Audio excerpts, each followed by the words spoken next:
अस्सलामु अलैकुम वरहमतुल्लाहि वबरकातुह। कसदन वज़ू तोड़ा या कोई सबब गुस्ल का पाया गया, नमाज जाती रही। किसी रुक्न को तर्क किया जबकि उसको उसी नमाज में अदा कर लिया हो, नमाज जाती रही। नमाज जाती रही। बिला उज़्र नमाज की किसी शर्त को तर्क किया तो नमाज टूट गई। कायदा अखीरा के बाद सजदा नमाज या सजदा तिलावत याद आया और उसको अदा किया, और अदा करने के बाद फिर कायदा न किया तो नमाज न हुई। किसी रुक्न को सोते में अदा किया था और उसका इआदा न किया, नमाज न हुई।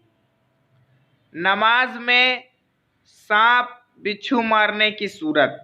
मसला, सांप बिच्छू मारने से नमाज नहीं टूटती जबकि न 3 कदम चलना पड़े न 3 ज़र्ब की ज़रूरत हो।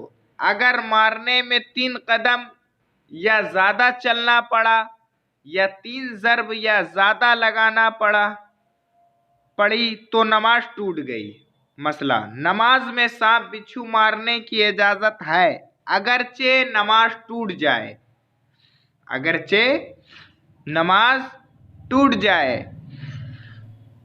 मसला, सांप बिच्छू को नमाज में मारना उस वक्त मुबाह है, मतलब मना है। सांप बिच्छू को नमाज में मारना उस वक्त मुबाह है जब सामने गुजरे और तकलीफ देने का डर हो, और अगर काटने का डर ना हो तो मकरूह है।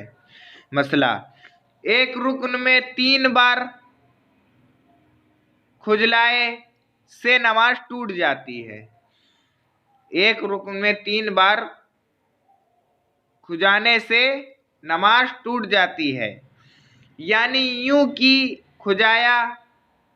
खुजाकर हाथ हटा लिया, फिर खुजाया, फिर हाथ हटा लिया, फिर खुजाया, फिर हाथ हटा लिया।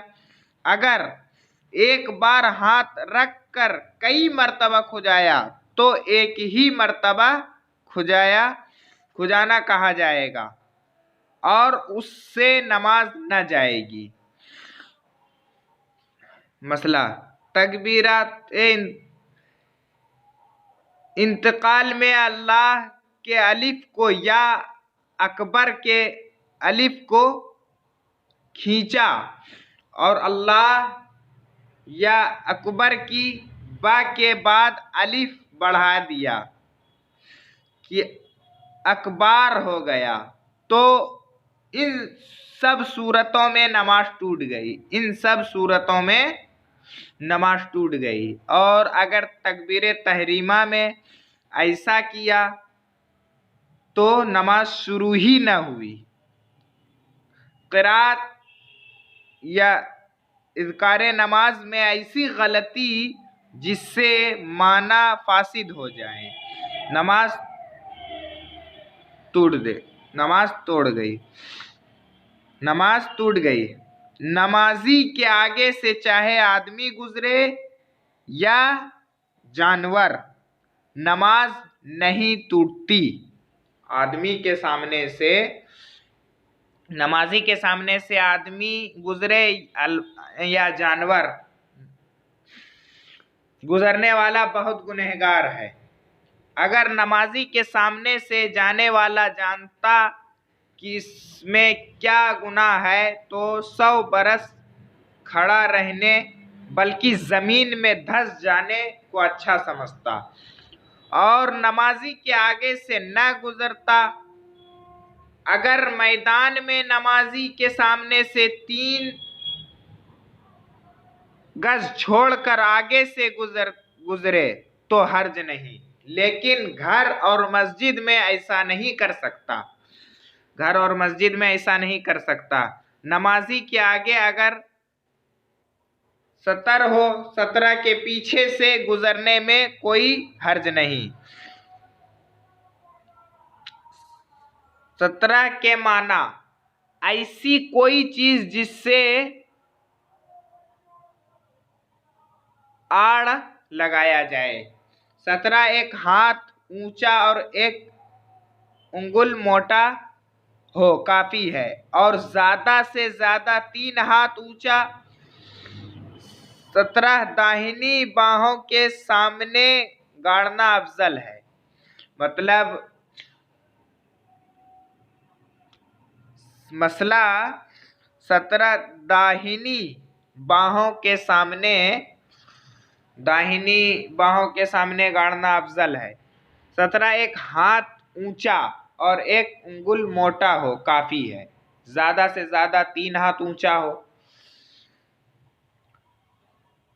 बाहों के सामने गाड़ना अफजल है। 17 किस चीज का हो सकता है? 17 किस चीज का हो सकता है? मसला दरख्त, जानवर, आदमी वगैरह का भी 17 हो सकता है। मसला इमाम का 17 मुक्तदी के लिए भी 17 है। मुक्तदियों के लिए अलहदा 17 की जरूरत नहीं। लिहाजा अगर मस्जिद में भी मुक्तदी के आगे से गुजर जाए जबकि इमाम के आगे से ना हो तो हर्ज नहीं। जबकि इमाम के आगे से हो तो हर्ज नहीं। इमाम का 17 मुक्तदी के लिए भी 17 है। मुक्तदियों के लिए अलहदा 17 की जरूरत नहीं। अलहदा 17 की जरूरत नहीं। लिहाजा अगर मस्जिद में भी मुक्तदी के आगे से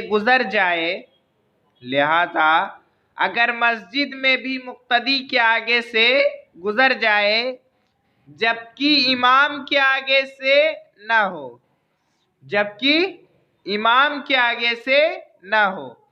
तो हर्ज नहीं। जबकि इमाम के आगे से ना हो तो हर्ज नहीं। नमाजी अपने आगे से गुजरने वाले को अगर रोकना चाहे तो सुबहान अल्लाह कहे या जोर से किरात करने लगे या हाथ से इशारा कर दे, लेकिन बार बार ऐसा ना करे। ऐसे करने से नमाज में खलल पैदा होगी। तो सुभान अल्लाह कहे और जोर से किरात करने लगे या हाथ से इशारा कर दे।